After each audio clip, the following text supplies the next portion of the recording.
একজন যে ফ্লাইটের টিকিট 40,000-এ কাটলো, আপনি কিছুক্ষণ সেটাই 65,000-এ কাটলেন। অনেকেই মনে করেন এয়ার টিকিটের দামের এই পরিবর্তনটা শুধু রুট বা দূরত্বের উপর নির্ভর করে, কিন্তু বাস্তবে বিষয়টা এর চেয়েও অনেক বেশি টেকনিক্যাল।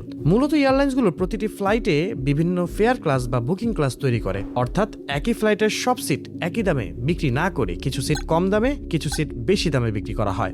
যখন কম দামের সিটগুলো সোল্ড আউট হয়ে যায়, তখন সিস্টেম অটোমেটিক্যালি পরবর্তী হায়ার ফেয়ার ক্লাসে চলে যায়, আর সেই সময়ে একই ফ্লাইটের ভাড়া মুহূর্তেই বেড়ে যায়। শুধু তাই নয়, টিকিটের দাম আরো নির্ভর করে seat availability, booking time, seasonality, fare rules and রেস্ট্রিকশনের উপর, এমনকি এয়ারলাইন রেভিনিউ ম্যানেজমেন্ট স্ট্র্যাটেজির উপরও। ভাড়ার এই পরিবর্তনটা যদি বুঝতে চান, তাহলে শুধু এয়ার টিকিট বুকিং জানলেই হবে না, জানতে হবে ফেয়ার ক্লাস এবং এয়ারলাইন প্রাইসিং স্ট্রাকচার। আরো জানতে হবে জিডিএস বা গ্লোবাল ডিস্ট্রিবিউশন সিস্টেমের পারফেক্ট ব্যবহার। স্কাই এভিয়েশন একাডেমি গত 4 বছর ধরে এয়ার টিকিটিং, জিডিএস এবং ট্যুরিজম ইন্ডাস্ট্রির অ্যাডভান্স স্কিল ডেভেলপমেন্ট নিয়ে কাজ করছে। ইন্ডাস্ট্রিতে কাজ করার জন্য প্রয়োজনীয় রিয়েল এক্সপিরিয়েন্স ও প্রফেশনাল গাইডলাইন প্রদান করে হাজার হাজার এভিয়েশন ক্যারিয়ার প্রত্যাশীকে সঠিক দিক নির্দেশনা দিয়ে আসছে। আপনি যদি এভিয়েশন ও ট্রাভেল ইন্ডাস্ট্রিতে একটি স্ট্রং ক্যারিয়ার করতে চান, তাহলে পারফেক্ট স্কিল শেখার জার্নিতে স্কাই হাব আছে আপনার পাশে।